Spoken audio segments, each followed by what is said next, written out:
Yo, what's up Guardians, it's Novers, and welcome back to another Destiny 2 build video. This is an absolute banger that not a lot of people are actually talking about. Today's build is based on the Briarbinds exotic Warlock gauntlets introduced in Season 22. Its exotic perk reads, your Void Souls have a longer duration. They also gain escalating damage and durability as they defeat targets. You can retrieve your Void Souls by interacting with them, allowing them to be redeployed. This build provides survivability, ad clear, and movement all in one, and it's really fun to use overall. Starting off with our subclass, we'll be running Voidwalker with Nova Bomb Cataclysm, Healing Rift, Burst Glide, this is all preference, I prefer Burst Glide, Pocket Singularity, and Vortex Grenades. Now, you could also run Scatter Grenades, but Vortex Grenades are better as they are damage over time. Next, for our aspects, we'll be running Feed the Void. Defeat a target with a Void ability to activate Devour. While Devour is active, Final Blows restore health and extend Devour.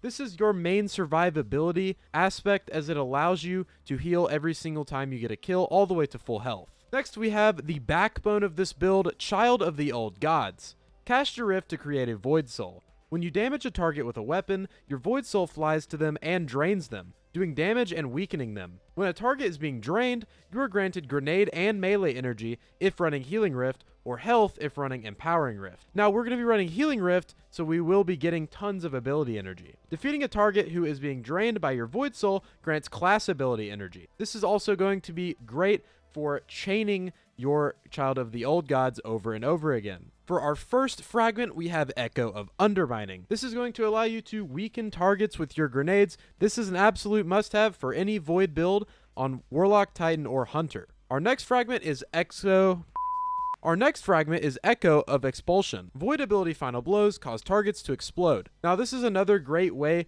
to chain, especially with volatile rounds. Now, I use this quite a bit to proc Devour more consistently as well. Our third fragment is Echo of Instability. Defeating targets with grenades grants volatile rounds to your Void weapons. Now, you will see soon in this build a certain weapon that we are using. This is going to make that weapon much more powerful. Our last fragment is Echo of Vigilance. Defeating a target while your shields are depleted grants you a temporary Void Overshield. Now, this is kind of a crutch fragment. There's other fragments you could use if you wanted to, but Echo of Vigilance, in my opinion, in in-game content is an absolute must-have to stay alive in very tight situations. Next, we're going to be looking at some artifact mods. Now, my artifact is not fully maxed out yet, but I will be showing you the mods that you absolutely need to be running on this build to make it even more powerful. Firstly, we have the Void and Strand Siphon combo, which will reduce the cost of your armor mods. I would definitely recommend running this just so you can add more mods to your build.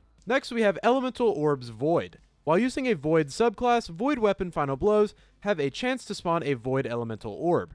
Void Orbs can be thrown in to create a Void Explosion that makes enemies it damages volatile. Next, we have Elemental Fury. While stunned, champions take bonus damage from your abilities and Elemental Orb damage. It's going to allow you to run this build in Grandmaster Nightfalls, raids, and more. Next, we have Communal Pickups. When an ally destroys or picks up your Tangle or Elemental Orb, the Tangle cooldown is reduced by 5 seconds, or in this case, you gain bonus damage with weapons matching your subclass for 10 seconds. So this is a great way to boost your Void weapons, and specifically the Fusion Rifle we're going to be using in this build. Lastly, for the fourth column, we have Refreshing Pickups. Picking up a Tangle or Elemental Orb grants energy to your least powered ability. For the fifth column, firstly, we have Monochromatic Maestro. This is one of my favorite mods that has now returned to the artifact. Dealing elemental ability damage increases matching weapon damage, and elemental weapon damage increases matching ability damage. Now, this is great for synergy between your Void Fusion Rifle, or whatever Void weapon you're using, and your build itself. Lastly, Elemental Munitions. Combatant Final Blows with Tangles or Elemental Orbs have a chance to drop special or heavy ammo. Unbelievably powerful, as it's a free way to get ammo without running something like Cenotaph Mask. Lastly, let's move on to our armor mods. Firstly, on our helmet, we're going to be running Ashes to Assets. Gain bonus super energy on grenade kills. Next, we have Dynamo. Reduces super cooldown when using your class ability near targets. Now, you're going to be using your class ability a ton, as this build is centered around your Void Souls. So this is a mod that I definitely recommend you running. If you wanted to in this next slot, or even replacing one of these two mods, you can run an ammo finder as well. For our gauntlets, we're going to be running Bolstering Detonation. grants class ability energy when you cause damage with a grenade. Now the synergy here is that whenever you use your class ability and launch your Void Soul is going to suck the enemies and give you ability energy for your grenade and melee. And whenever you use your grenade, it's going to give you ability energy for your class ability to get your Void Soul back. Next we have Grenade Kickstart. This is going to allow us to pick up orbs of power beyond whenever our super is full to expand our grenade energy. Lastly, I just like to run Fastball here. It's just a preference. You can run something else if you want. On your chest piece, you can just run damage resistance mods. I definitely recommend running a concussive dampener. I don't have one on right now, but definitely pick one up as they are very, very important in in-game content. On our boots, we have Innervation. Reduces grenade cooldown each time you pick up an orb of power. Now obviously, this kind of speaks for itself. It's a very strong mod that I highly recommend using. Next we have Recuperation. Replenishes health each time you pick up an orb of power. Now this mod is very good as it allows you to instantly heal along with your Devour. Last for the boots is Absolution. Reduces all ability cooldowns each time you pick up an orb of power. Now obviously this is preference. You can even run different mods here if you wanted to, but I prefer Innervation and an Absolution so that you can get each ability back at an equal rate. Lastly, we have our Bond. We're going to be running Reaper. After using your class ability, your next weapon, Final Blow, spawns an orb of power. Next mod is a very underrated mod that a lot of people don't actually like to use, but I personally love it. Powerful Attraction.